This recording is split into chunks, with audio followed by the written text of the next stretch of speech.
I stood frozen in my own hallway at 3 p.m. on a Tuesday afternoon, 6 hours earlier than I should have been home. Upstairs, I heard my mother-in-law's voice drifting from my study, my father's study, the room where his books still lined the shelves, where my mother's letters sat in careful boxes. "This house will be mine soon anyway," Gwendolyn was saying into her phone. "The lawyer said the Lady Bird deed will go through next month." I took a quiet breath and started up the stairs. Drop your name and where you're watching from in the comments.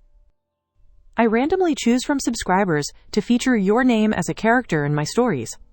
Subscribe so you don't miss out. But let me back up, because you need to understand how I got here. My name is Natalie Morrison Hartwell. I'm 37 years old, and I'm a certified forensic document examiner. That means I spend my days testifying in courtrooms, analyzing signatures, catching forgers. I've put people in federal prison for document fraud. I know what a fake signature looks like. I can spot it from across a room. That Tuesday morning, before everything changed, I was in court doing exactly that. The courtroom was silent, except for the soft shuffle of papers as I adjusted the microphone. The judge leaned forward, studying the enlarged signature projections on the screen behind me. The defendant, a middle-aged man in an ill-fitting suit, watched me with the kind of desperation that comes from knowing you're caught. I kept my voice steady and professional, the way I'd been trained. "Your Honor, I'm Natalie Morrison Hartwell, a certified forensic document examiner with 12 years of experience. I've analyzed the signature on Exhibit A, and I can state with certainty that it's a forgery." I pointed to the screen with my laser pointer, highlighting the pressure points that told the whole story. "The slant angle is inconsistent with the authenticated samples by 15 degrees, and the loop formation in the capital letters shows clear evidence of tracing rather than natural signing." The judge nodded slowly and turned to the defendant. "Mr. Peterson, based on this expert testimony and the evidence presented, I find you guilty of document fraud." The gavel came down. I packed my analysis kit with practiced efficiency. Another case closed. Another forger caught. I should have known then that the universe has a sense of irony. By 7:30 that evening, I was pulling into the driveway of my home in Salem, Massachusetts. The house was a 1920s federal-style beauty that my grandparents had built, that my parents had loved, and that I had inherited 2 years ago after they passed away. The mortgage was $420,000, and I paid every cent of it myself. My husband Marcus's software engineer salary was comfortable, but this house was mine, alone, inherited before we married. Premarital property, the lawyers called it. The porch light was on, and I could see movement through the kitchen window. My mother-in-law, Gwendolyn, was here again, as she had been 3 or 4 days every week for the past 6 years. I pushed open the front door and heard her voice drifting from the kitchen.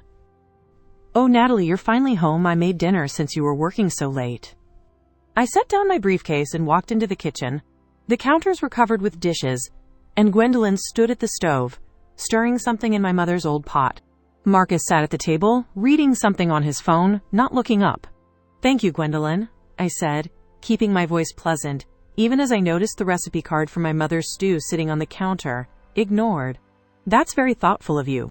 She smiled at me with that particular expression I'd come to recognize over 5 years of marriage. Condescension wrapped in courtesy. "Well, someone has to make sure Marcus eats properly, and you're always so busy with your little job." My little job. The one that paid $95,000 a year and had put criminals in federal prison. Marcus looked up briefly but said nothing. He never said anything. "How was court?" he asked, changing the subject the way he always did. "We won the case," I replied, washing my hands at the sink. The forgery was obvious once you knew what to look for. After dinner, I retreated to my study, the one room in the house that still felt entirely mine. My father's books lined the oak shelves, leather-bound volumes on law and history that he'd collected over 40 years. My mother's letters sat in careful boxes in the bottom drawer of the desk, organized by date the way she would have wanted. I sat in my father's chair, the one I'd inherited along with everything else, and opened my laptop to finish my case report. The room smelled like old paper and lemon oil, the same smell I remembered from childhood Sunday afternoons when I'd curl up in the corner with a book while my father worked. This was my sanctuary, the place where I felt closest to my parents, even though they'd been gone for 2 years now. A car accident on a rainy Tuesday in March, and suddenly I was an orphan at 35. I touched the spine of one of my father's law books and felt the familiar ache of missing them. Saturday morning, I woke to the sound of voices downstairs. Gwendolyn had stayed over again, sleeping in the guest room that she'd gradually been filling with her belongings over the past 6 months. I pulled on my robe and went down to find her in the kitchen, rearranging my mother's recipe box. The one with my mother's handwritten cards, each one a little piece of her I still had left. "Good morning, dear," she said without looking up. "I was just organizing these. Some of them are so outdated, you know how old recipes can be." She held up one of the cards, my mother's handwriting clear on the yellowed paper. "This one for pancakes, for instance? Far too much sugar." My throat tightened. "They're fine as they are," I said quietly, taking the box from her hands. My mother had written those recipes, had tested them, had made them for me every Sunday morning for 18 years before I moved out. Gwendolyn's smile tightened just slightly. "Well, I was only trying to help. You don't need to be so sensitive about everything." She turned back to the stove where she was making coffee, using the expensive beans I kept in the freezer without asking. "You're always so defensive about the strangest things." Marcus came downstairs then, kissed his mother's cheek, and poured himself coffee from the pot she'd made. He didn't seem to notice the recipe box clutched in my hands, or the way my jaw was clenched. "Morning, honey," he said to me absently. "Did you sleep well?" Later that afternoon, I went up to my study to work on a new case file, a bank fraud case that required analyzing dozens of signatures. The door was open. I always kept it closed. Gwendolyn was inside, standing by my desk with one of the drawers pulled open. The drawer where I kept my mother's letters. "Oh, Natalie," she said, not looking remotely embarrassed or apologetic. "I was just looking for a book to read. I hope you don't mind." She gestured vaguely at the shelves. "You have so many here." The books on these shelves were treatises on handwriting analysis, legal precedent, forensic methodology. Not exactly light weekend reading. And the drawer she had opened, the one she was looking through when I walked in, contained nothing but my mother's letters. 52 letters. One for each week of the year. My mother had been too sick to write more, the year before she and my father were gone. "Please ask before you come in here," I said. My voice carefully controlled the way I'd learned to control it in courtrooms when defense attorneys tried to rattle me. I walked over and gently but firmly closed the drawer. She laughed, that light tinkling sound that had started to set my teeth on edge. "It's just a room, dear. You're so territorial about the strangest things." She moved past me toward the door, trailing her fingers along my father's desk as she went. "I was only trying to find something to do. You know how boring it gets here during the day." I stood there after she left, my hand still on the drawer handle, and took 3 slow breaths. Then I opened my laptop and created a new document. At the top, I typed, "Record of Incidents." Below that, February 15th, 2024, Gwendolyn entered study without permission, looked through desk containing personal correspondence, duration approximately 20 minutes based on timing of my arrival home. I'd been making these records for 6 months now, ever since I'd started noticing that things in my study were being moved, that my mother's letters had been taken out and put back in the wrong order.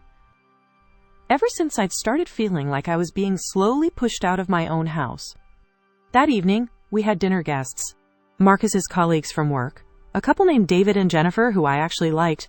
Gwendolyn had insisted on staying to help, which meant she'd taken over my kitchen and my dining room and was now holding court at my table. "You know," she said to Jennifer as I brought out the salad I'd spent 2 hours preparing, "Natalie is wonderful, but she's still learning how to run a household properly." She smiled at me as she said it, as if she were paying me a compliment. I have to teach her everything. She didn't grow up learning proper entertaining the way girls used to. I felt my face burn, but kept my expression neutral. Jennifer looked uncomfortable. "I'm sure Natalie is doing just fine," she said politely. David took a sudden interest in his water glass. "Oh, of course she is," Gwendolyn continued, reaching over to adjust a fork that was already perfectly placed. "But it takes time to learn these things, doesn't it?" She turned to Marcus. "Remember how I used to entertain when you were growing up? Those were proper dinner parties." Marcus, oblivious as always, smiled at his mother. "Your parties were always great, Mom. He didn't look at me, didn't see the way my hands had tightened on the salad bowl, didn't notice the awkward silence that had fallen over the table. Later, after David and Jennifer had left with strained smiles and promises to get together soon, I cleaned the kitchen alone. Gwendolyn had gone up to bed, and Marcus was in the living room watching something on his laptop. I washed the dishes by hand even though we had a dishwasher, because I needed something to do with my hands, needed the hot water and the repetitive motion to calm the anger that was building in my chest. I've lived in this house for 37 years, I thought, as I scrubbed a pan. I was born in the bedroom upstairs, grew up playing in this kitchen, learned to cook at this very stove with my mother standing beside me. Gwendolyn has been coming here for 5 years. 5 years, and she acts like she owns the place, like I'm the guest who doesn't quite know the rules. But I said nothing. I smiled and thanked her for her help and went to bed. Because Marcus loved his mother, and I loved Marcus, and I didn't want to be the wife who made her husband choose. 3 weeks passed. 3 weeks of Gwendolyn coming over 3 or 4 times a week, of her making comments about how I organized the kitchen, how I decorated the living room, how I didn't dust the baseboards often enough. 3 weeks of Marcus not noticing or not wanting to notice. 3 weeks of me documenting everything in my incident log, because that's what I do. I document, I gather evidence, I build cases. And then came Tuesday, that Tuesday that started with me in court, testifying about forged signatures, explaining to a judge how you can tell when someone is lying on paper, how the pressure points are wrong, how the slant is inconsistent, how the loop formations show clear evidence of deception. My 2 o'clock client meeting was canceled. The law firm that had hired me for a consultation called to reschedule, something about a conflict in their calendar. I usually got home around 7, but it was barely 3 when I pulled into the driveway. Gwendolyn's car was parked in my usual spot. She was here again, of course she was here, she was always here. I grabbed my briefcase and walked up the front steps, fitting my key into the lock as quietly as I could out of habit. The house was silent in that particular way that meant someone was home, but didn't know I was there. And then I heard her voice. From upstairs. From the direction of my study. "This house will be mine soon anyway," Gwendolyn was saying, her voice clear and confident and utterly certain. "The lawyer said the Ladybird deed will go through next month, and then everything transfers to me automatically when he passes." I stood frozen in the hallway, my briefcase still in my hand, my keys still in the other. A Ladybird deed. I knew what that was. Also called an enhanced life estate deed. It was a legal instrument that allowed property to transfer automatically upon someone's passing, bypassing probate entirely. But it required the property owner's signature, my signature, my notarization, my informed consent. "Yes, I have her signature samples," she continued, and I could hear the smile in her voice. "I've been collecting them for months. Every time she signs a birthday card or writes a check, I just need you to prepare the final document." She laughed, that same tinkling laugh I'd heard 100 times. "Once it's notarized, the house will transfer to me automatically. She won't even know until it's too late, and by then there won't be anything she can do about it." My heart was pounding so hard I could hear it in my ears, but my hands were steady. Years of testifying in court, of staying calm under cross-examination, of never showing emotion when opposing counsel tried to shake me. I set down my briefcase with careful precision, pulled out my phone, and took 3 photographs through the doorway from the hallway. Gwendolyn at my desk, papers spread out in front of her, my father's chair turned toward the window as she talked. Then I backed down the hallway, descended the stairs as quietly as I'd come up, went out the front door, got in my car, and drove around the block. I parked at the end of the street and sat there for 20 minutes, watching the clock on my dashboard, waiting, thinking, giving her time to finish her conversation, to put away whatever documents she'd been looking at, to think she was safe. At 3:30, I drove back to the house and pulled into the driveway with normal noise this time. I opened the front door and called out cheerfully, "Gwendolyn? Are you here?" She appeared at the top of the stairs within seconds, perfectly composed, perfectly normal. "Oh, Natalie, you're home early. What a nice surprise." She came down the stairs with a smile on her face. "I was just reading in the study. I hope you don't mind. It's so peaceful in there." "Not at all," I lied, smiling up at her. "I'm glad you're comfortable. Can I make you some tea?" That night, after Gwendolyn had gone home and Marcus had gone to bed, I returned to the study. The papers were gone from the desk. but I knew what I was looking for. I opened my laptop and checked the cloud backup of my desk scanner, the scanner I'd installed months ago, the one that automatically backed up everything to the cloud whenever someone used it. 3 weeks ago, someone had scanned a document here at 2:15 in the afternoon, a time when I was always at work, and Marcus was always at his office. I opened the file. It was a Ladybird deed.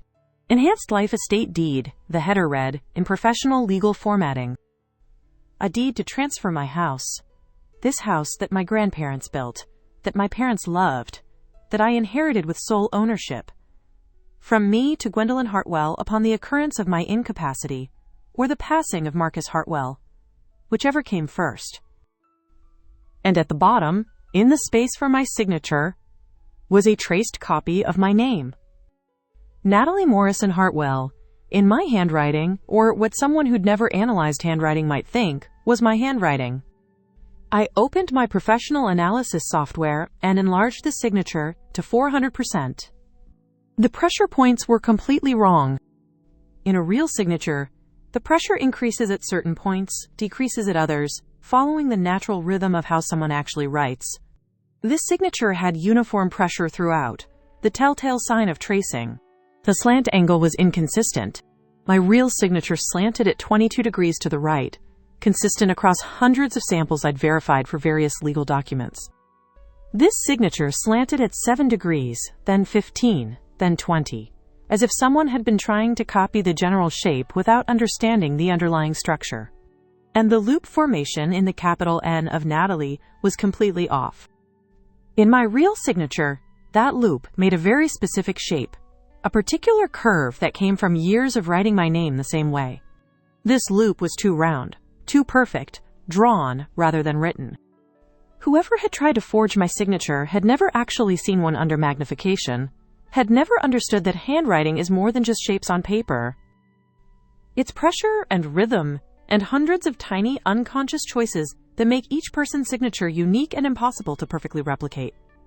I saved 3 copies of the scan deed to different cloud accounts and emailed one to my personal email address. Then I opened the safe in the bottom of my closet and pulled out the original deed to this house. Recorded March 2020, the document read, Transfer of property from Richard James Morrison and Ellen Marie Morrison to Natalie Morrison. My parents, names to my name. Not to Marcus. Not to Gwendolyn. To me. I also pulled out my parents' will, the one that stated clearly and legally, and in my mother's own handwriting on the last page. This house is to be Natalie's, sole ownership, with all our love. My mother had written that note 6 months before the accident. 6 months before she and my father were taken from me on a rainy Tuesday that I still couldn't think about without my chest tightening. Below her note was another line, one I'd read 100 times in the 2 years since I'd first opened this will. Never let anyone take what's yours, Natalie. Stand your ground. We raised you to be strong. I sat in my father's chair, in the study that Gwendolyn had been violating for months, and opened my laptop again. I updated my incident log with detailed notes about the phone call I'd overheard, the photographs I'd taken, the forged deed I'd discovered. Then I opened a new spreadsheet and started going through 6 months of records. February 15th, Gwendolyn entered study without permission, looked through desk drawers, duration 20 minutes. February 22nd, Gwendolyn reorganized kitchen cabinets without asking, threw out mother's handwritten recipe cards when I objected. March 3rd, dinner party with David and Jennifer. Gwendolyn told guests, I don't know how to run a household properly. Marcus said nothing. March 15th, Gwendolyn found mother's letters in study. Asked, why are you keeping old letters? You should move on. April 2nd, Gwendolyn suggested turning study into her sitting room since I barely use it anyway. April 18th, overheard phone call. Gwendolyn to unknown person. This house is too big for just 2 people. They don't need all this space. May 5th, Gwendolyn asked about property deed during dinner. Whose name is on the deed to this house? I told her it was mine. She smiled and said nothing else. June 10th, Gwendolyn asked about estate planning. Have you and Marcus thought about wills? About what happens to this house? The pattern was clear now, looking back. She'd been planning this for months, maybe longer. Slowly establishing herself in my house, slowly pushing boundaries, slowly gathering information. And I'd let her because I didn't want to cause problems. Because I loved Marcus, because I thought being a good wife meant being accommodating to his mother. But she'd made a mistake. She'd tried to forge documents, and document fraud is what I do. It's what I've spent 12 years becoming an expert in. It's what I testify about in federal court. I opened my banking app and pulled up 6 years of records. Automatic transfer to Gwendolyn Hartwell, $3,200, monthly, starting August 2018. 6 years of supporting her because her pension of $1,800 a month wasn't enough, because she was Marcus's mother, because that's what family does. $3,200 times 72 months. $230,400. I'd given her the equivalent of a down payment on a house, and she was trying to steal mine. Monday morning, I asked my colleague, Dr. Rebecca Fontaine, to step into my office. Rebecca was 61, with iron gray hair pulled back in a bun, and the kind of sharp eyes that miss nothing in 30 years of analyzing question documents. I need your professional opinion on something, I said, closing the door. I pulled up the scanned Ladybird deed on my computer and turned the screen toward her. What do you see? Rebecca leaned in, her eyes narrowing immediately in that way they did when she spotted something wrong. She studied the signature for a long moment without speaking. Then she sat back and looked at me with an expression I recognized from 100 depositions. That's a forgery, she said flatly. And not even a competent one. She leaned forward again, pointing at the screen. The pressure points are completely wrong. See how uniform it is? That's tracing, not natural signing. The slant angle is inconsistent, jumping between 7 and 20 degrees instead of maintaining a steady 22. And this loop formation here, she tapped the screen where the N in Natalie was. Whoever did this drew it rather than wrote it. You can see the hesitation marks. She paused, studying my face with concern. Natalie, where did you get this? My mother-in-law is trying to forge a deed to steal my house, I said. The words came out colder than I'd intended, but they were true, and saying them out loud made them real in a way that thinking them hadn't. Rebecca's expression hardened into something I'd only seen her use on cross-examination. Document forgery is a felony in Massachusetts, you know that. First degree if the value exceeds $10,000. She looked back at the screen, at the property address clearly visible on the deed. A house in Salem? That's well over $10,000. I know, I replied. That's why I'm asking for your help. I need a formal analysis, something that will hold up in court if it comes to that. I need documentation that this is fraud. Rebecca nodded slowly. I can do that. I can provide a full forensic analysis with my certification. But Natalie, if your mother-in-law tries to execute this deed, if she takes it to a notary or tries to file it with the registry, you understand that's a serious crime. She could face prison time. I understand, I said. But first I need to know exactly what I'm dealing with. I need evidence that will be undeniable. That afternoon, I called Michael Chen, the estate attorney who had handled my parents' will and the transfer of the house to me. He'd known my family for 20 years, had been at my parents' funeral, had helped me navigate the legal complexities of inheritance while I was still numb with grief.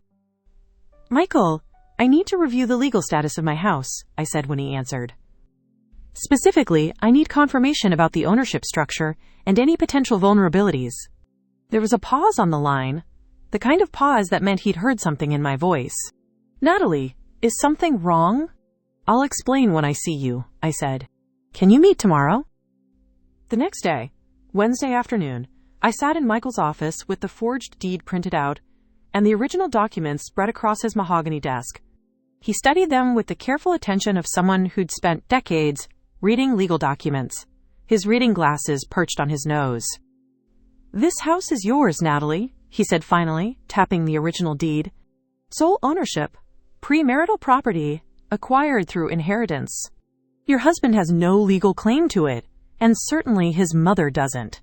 He picked up the forged deed, holding it like it might contaminate him. And this is fraud, plain and simple. A Ladybird deed requires the property owner's signature, notarization, and informed consent. Without those elements, it's worthless. But what if someone tried to execute it? I asked. What if she took this to a notary, somehow got it notarized, and filed it with the registry? Michael shook his head firmly. The notary would require your presence and your ID. They can't notarize a signature without verifying the person's identity. If your mother-in-law tried to impersonate you or forge a notarization, that's additional crimes on top of the document forgery. And even if she somehow got it filed, you could challenge it immediately. The original deed and your parents' will would override any fraudulent transfer. He leaned back in his chair, studying me over his glasses. But Natalie, if someone tries to execute a forged deed, that's not just a civil matter, that's criminal fraud. The district attorney would likely prosecute. I pulled out my bank statements, 6 years of automatic transfers highlighted in yellow. I've been supporting Gwendolyn financially since Marcus and I got married, I said. $3,200 every month for 6 years. She gets $1,800 a month from her pension, which apparently isn't enough.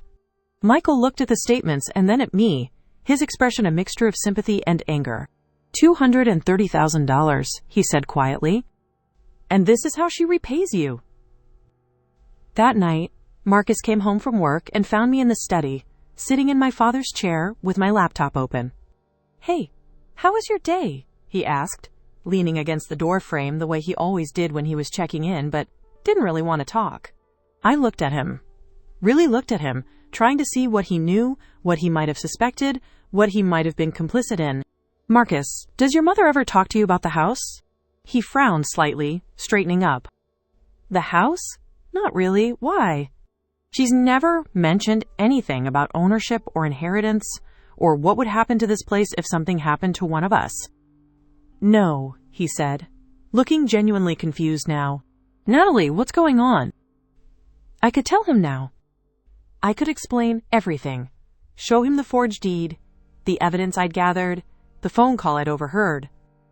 I could watch him try to defend his mother, or claim ignorance, or somehow make this my fault for being too sensitive. Or I could wait. I could gather every piece of evidence, build an ironclad case the way I'd been trained to, and present it when there was no room for denial or deflection or gaslighting. Nothing, I said, smiling at him the way I'd learned to smile at Gwendolyn, pleasant and calm and completely fake. Just curious. He studied me for another moment, then shrugged and headed toward the bedroom. You've been working too hard, he called back. You should take a day off. After he'd gone to bed, I sat in the dark study and thought about the first time I'd met Gwendolyn, 5 years ago at Marcus's apartment, when we'd been dating for 6 months. She'd hugged me and said she was so happy to welcome me to the family. She'd seemed warm then, genuinely pleased that her son had found someone. I thought about my parents' funeral, the worst week of my life, when Gwendolyn had stayed for 2 full weeks to help me sort through their belongings. She'd held me while I cried over my mother's recipe cards, had helped me pack up my father's clothes, had told me I wasn't alone, that I was part of her family now. When had that changed? Or had it always been a lie, a long game she was playing for a house worth $780,000? I opened the bottom drawer of the desk and pulled out one of my mother's letters, one from the last box she'd written before she got too weak to hold a pen. The handwriting was shaky, but still recognizably hers. My dearest Natalie, it read, I'm writing these letters because I want you to have my voice with you even when I'm gone. Remember that you are stronger than you know, braver than you believe, and worthy of a life filled with love and respect. Never let anyone take what's yours, no matter how much they smile while they try. Stand your ground, my darling girl. We raised you to be strong, and I know you are. I folded the letter carefully and put it back in its box. Then I opened my incident log and added a new entry. June 18th. Decision made. Will take action to protect property and expose fraud, beginning with formal forensic analysis and legal consultation. All evidence documented and preserved, ready to proceed when optimal opportunity presents itself. 2 weeks later, Michael called me with news. I contacted the attorney Gwendolyn has been working with, he said, and I could hear the satisfaction in his voice. His name is Thomas Bradford. He's been practicing estate law for 20 years. Completely legitimate. And? I prompted, my heart rate increasing slightly despite my outward calm. He didn't know the full story, Michael continued. When I explained the legal situation, that the house is your premarital property, that you've never consented to any transfer, that the signature on the deed he was preparing is forged. He was shocked. Apparently Gwendolyn told him you'd already agreed to this arrangement, but wanted it kept quiet from Marcus for some reason. Of course she did, I said quietly. Bradford wants no part of executing a fraudulent deed, Michael said. But he's agreed to something else. When Gwendolyn comes to his office to finalize the documents, we can be there. He'll go through the normal verification process, and when the forgery becomes apparent, we'll have witnesses and documentation. When is she scheduled to come in? Next Tuesday at 2 p.m. Tuesday again, I thought. Tuesdays seemed to be the day when my life changed. That weekend, I heard Gwendolyn on the phone again. I wasn't trying to eavesdrop this time. I was in my bedroom getting dressed when her voice drifted up from downstairs, clear and excited. Yes, next Tuesday at 2 p.m., I'll bring everything, she was saying. The signed deed, the supporting documents, everything we discussed. Once it's notarized and filed, the transfer will be automatic. I'll finally have security. I stood still, listening. No, she doesn't suspect anything, Gwendolyn continued. She's too busy with her little job. She barely pays attention to what happens here anymore. And Marcus, well, he'll understand eventually. He's always known that a mother comes first. I pulled out my phone and made a note. June 22nd, overheard confirmation of appointment with Attorney Bradford for June 25th at 2 p.m. Gwendolyn expressed confidence that plan would succeed, stated intent to file forged deed for automatic transfer of property. That evening, Marcus and I were in the living room when Gwendolyn came downstairs from the guest room where she'd been napping. She looked happy, almost gleeful, and I realized with a cold clarity that she thought she'd won. She thought she'd been clever enough to fool the document examiner, to steal a house from under my nose, without me ever knowing until it was too late. I smiled at her. Can I get you anything, Gwendolyn? Some tea? No, dear, I'm fine, she said, settling into the armchair that had been my mother's favorite. I'm just so content lately, everything is finally falling into place. I'm glad you're happy, I said, and meant it. She would have this one, last weekend, of thinking she'd won. And then Tuesday would come. Monday night, I sat down with Marcus after dinner. We were alone, Gwendolyn having gone home for once to prepare for her appointment the next day, though Marcus didn't know that. Marcus, I said carefully, does your mother ever talk to you about the future? About living arrangements or financial security? He looked up from his laptop, already defensive in that way he got whenever I brought up his mother. Why are you asking about this again? I'm just curious about what conversations you two have, I said. About whether she's expressed any concerns or made any requests. She talks about getting older sometimes, he admitted. About wanting to make sure she has a place to live if something happens to her apartment. But that's normal, isn't it? Parents worry about these things. Has she ever suggested living here permanently? I asked. She's mentioned it once or twice, he said, and now he was definitely defensive. But she knows this is your house, she understands that. Does she? I thought. Because I don't think she understands that at all. But I said, okay, I was just wondering. He went back to his laptop, and I went upstairs to prepare. I'd already arranged to take the next afternoon off work, citing a personal appointment. Rebecca had done the same. Tomorrow at 2 p.m., we would all be at Bradford's office. Gwendolyn, Rebecca, Michael, Thomas Bradford, and me. And the truth would finally come out. Tuesday morning arrived clear and warm, one of those perfect June days that felt like a promise. I got dressed carefully, choosing a professional suit, the kind I wore to court, the kind that said I was someone to be taken seriously.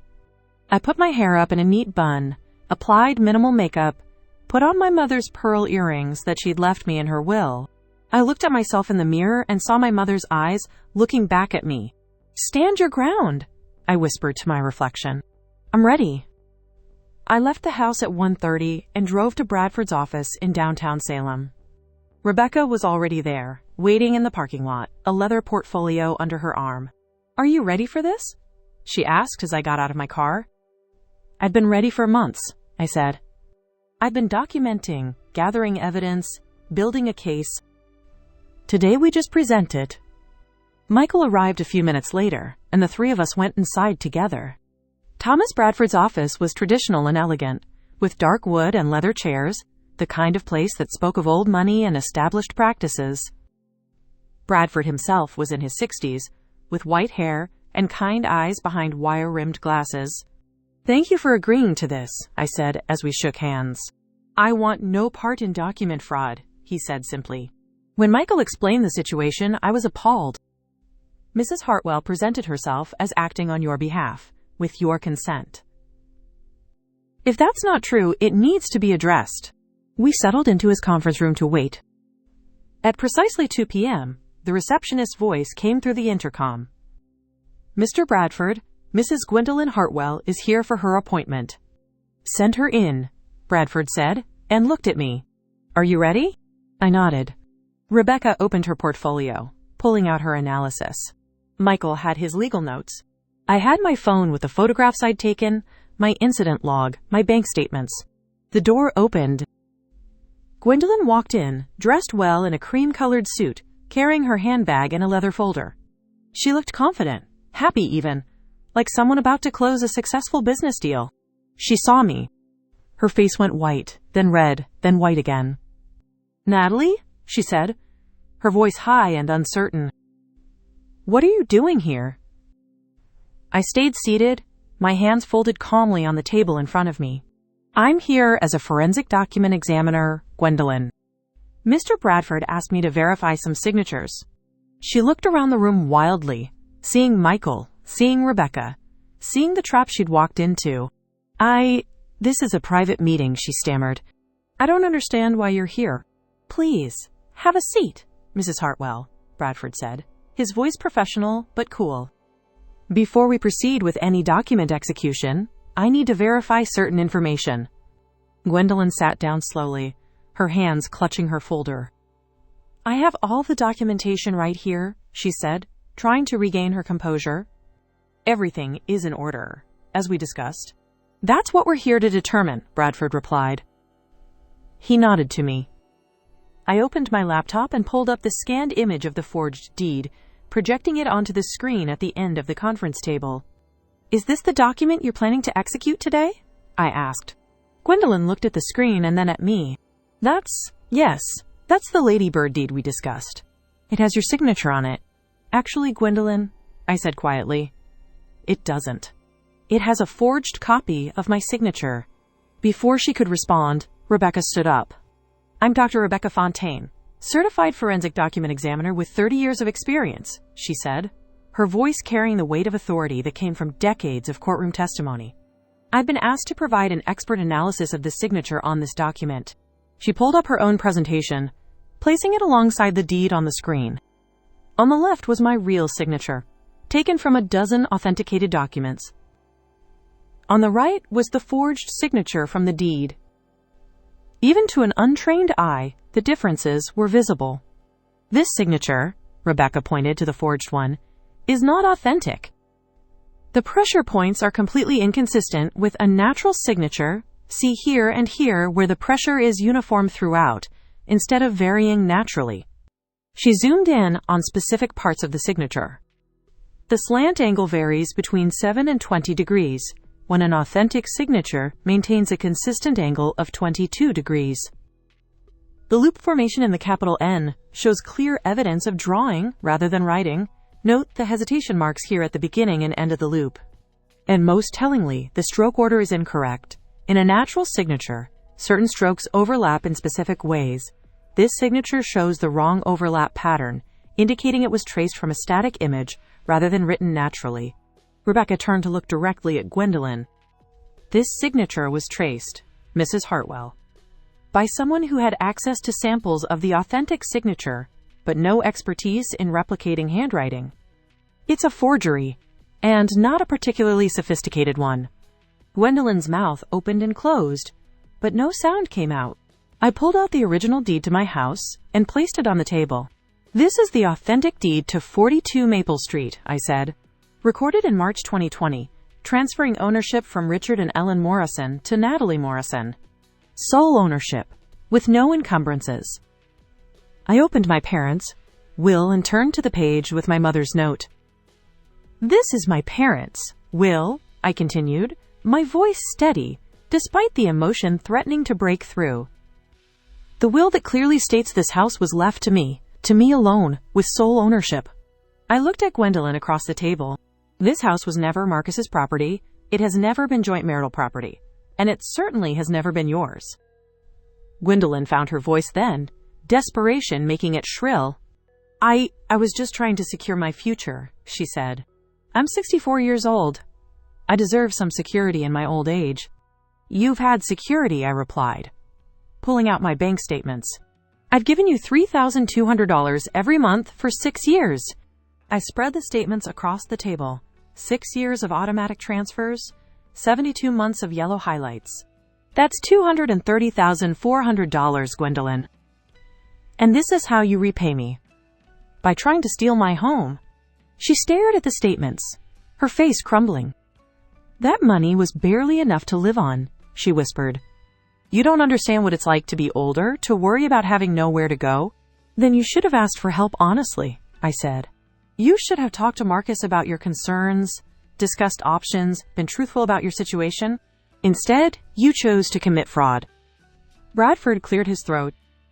Mrs. Hartwell, document forgery is a felony in Massachusetts. It carries a sentence of up to 5 years in prison and substantial fines. Given the value of the property in question, this would be prosecuted as a first-degree offense. I'm legally obligated to report this to the district attorney's office. Gwendolyn's face went even paler. No, please, she said, her voice breaking. I'll leave, I'll go away, just please don't report this. Where will I go if I have a criminal record? I pulled out the last document from my folder, an eviction notice I'd had Michael prepare.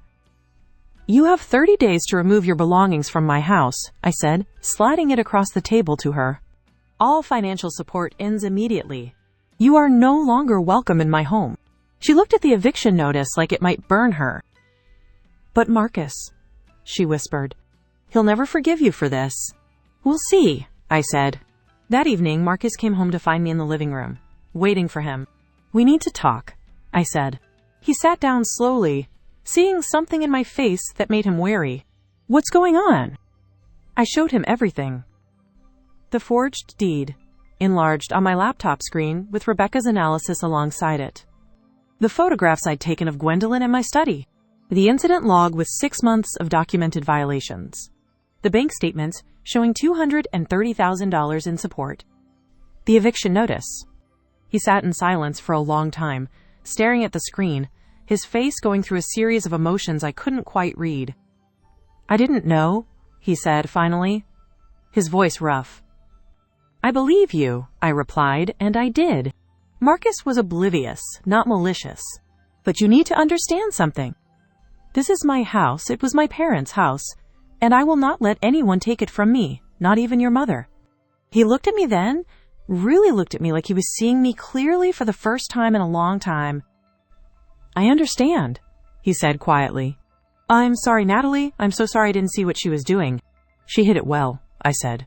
She smiled and acted concerned and slowly invaded every boundary I had. And I let her, because I didn't want to make you choose between us. But she made the choice, Marcus said. She chose to try to steal from you. He ran his hands through his hair, looking suddenly exhausted. What happens now? Now she leaves, I said. She has 30 days to find somewhere else to live. The financial support stops. And if she tries to contact me or enter this house again, I'll pursue criminal charges. The next morning was Saturday. I woke early, before Marcus, and went downstairs to my study. The door was closed, the way I'd left it, the way it would stay from now on, unless I chose to open it. I sat in my father's chair and watched the sunrise through the window. The light fell across the oak shelves, across my father's books that held his thoughts and his knowledge, across the desk where my mother's letters sat safe in their boxes. I made coffee in my father's old mug, the one with the university logo that had faded to almost nothing after 40 years of use. The weight of it in my hands was familiar and comforting. I opened the bottom drawer and pulled out my mother's letter, the one I'd read a dozen times in the past few weeks. Never let anyone take what's yours, she'd written. Stand your ground, we raised you to be strong. I'd stood my ground. I'd used every skill I had, every piece of training, every ounce of patience and strategy to protect what was mine. I opened the window and let the June air into the study. The garden outside was full of early summer flowers, roses and peonies that my mother had planted 20 years ago that still came back every year, resilient and beautiful. This house was mine. 3 generations had lived here, loved here, made memories here. My grandparents had built it in the 1920s with their own hands and their own dreams. My parents had raised me here, taught me here, loved me here, and I had protected it. I thought about Tuesday at Bradford's office, about Gwendolyn's face when she realized she'd been caught. I thought about the 6 months of documentation, the careful gathering of evidence, the strategic waiting for exactly the right moment. I'd done what I'd been trained to do. I'd examined the documents, found the fraud, built an airtight case, and presented it clearly and professionally. And just like in court, the truth had won. The doorbell rang. I went downstairs to find a courier with a certified letter. I signed for it and opened it in the foyer. It was from Thomas Bradford's office, a formal statement that Gwendolyn Hartwell had withdrawn her request for document execution and that his office would be filing no paperwork related to the property at 42 Maple Street. Attached was a signed statement from Gwendolyn acknowledging that she had no legal claim to the property and would not pursue any future claims. Michael had been thorough. The legal door was now completely closed. I went back upstairs to find Marcus awake, sitting on the edge of the bed with his head in his hands. "I called my mom this morning," he said without looking up, "to tell her I knew what she'd done." "What did she say?" "She tried to make excuses at first," he said. "That she'd only been trying to secure her future. That she deserved something for all the years she'd raised me. That I owed her." He finally looked up at me. "And then I told her that this was your house, that she'd tried to steal from my wife, and that she was no longer welcome here." "What did she say to that?" "She said I was choosing you over her," Marcus replied.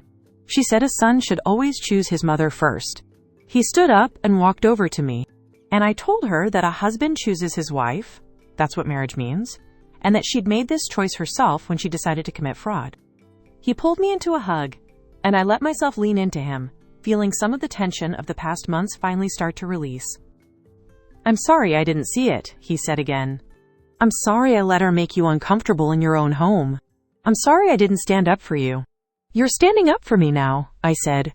"That's what matters." 2 weeks passed. Gwendolyn came to collect her belongings from the guest room, arriving with a moving truck and 2 workers, her face set and hard, refusing to meet my eyes or speak to me.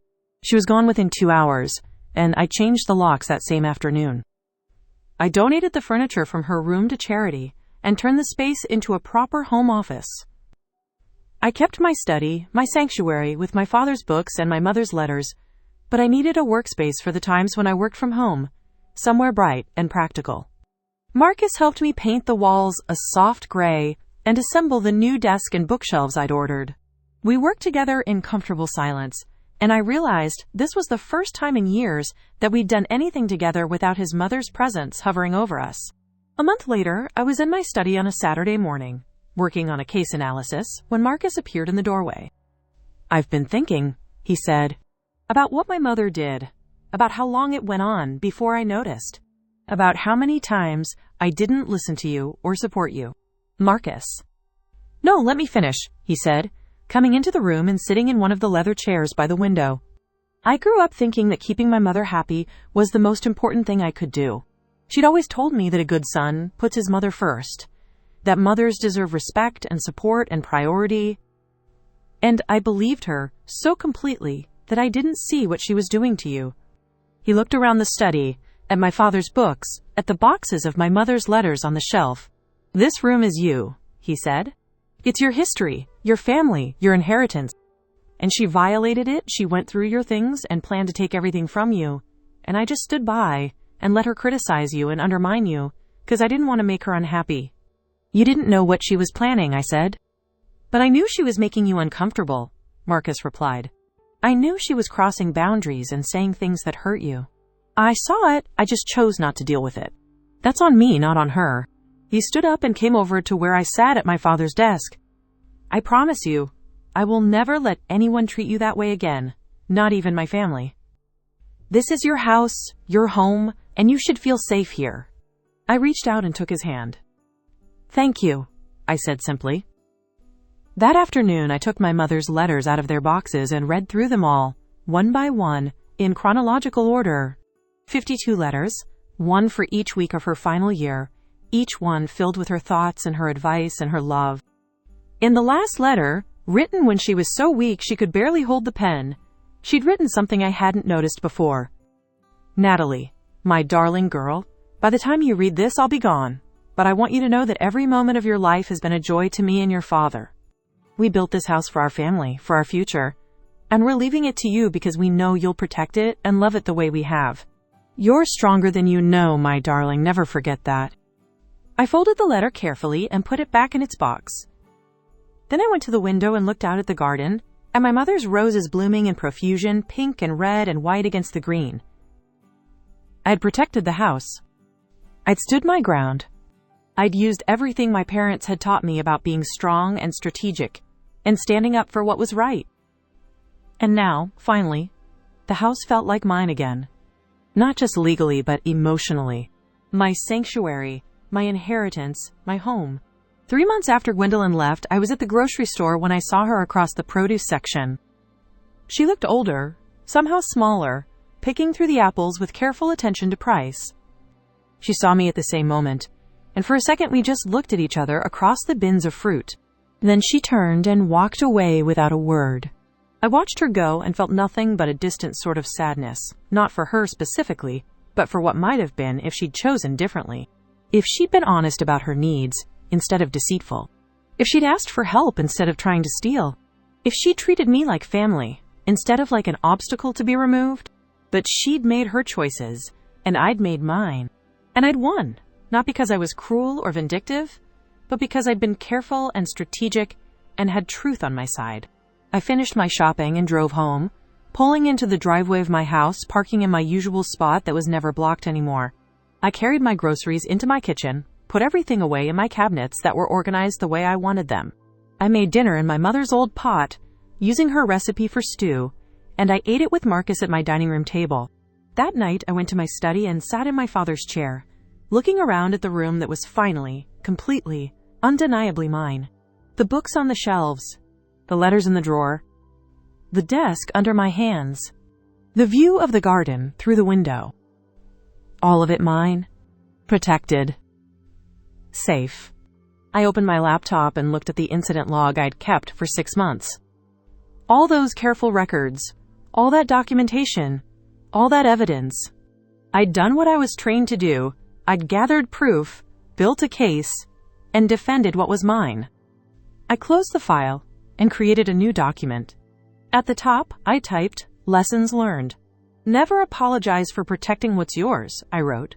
Never feel guilty for setting boundaries, even with family. Never let anyone make you doubt your right to say no. And most importantly, never underestimate the power of documentation, of evidence, of truth. I saved the file and closed my laptop. Then I took out my mother's last letter and read it one more time. You're stronger than you know, my darling. I am strong, I thought. Strong enough to wait, to plan, to execute the perfect defense. Strong enough to stand my ground. I put the letter back in its box and turned off the desk lamp. As I stood to leave the study, I looked back at my father's chair, at the books on the shelves, at the room that held so much of my family's history. This house was mine. This room was mine. This life was mine.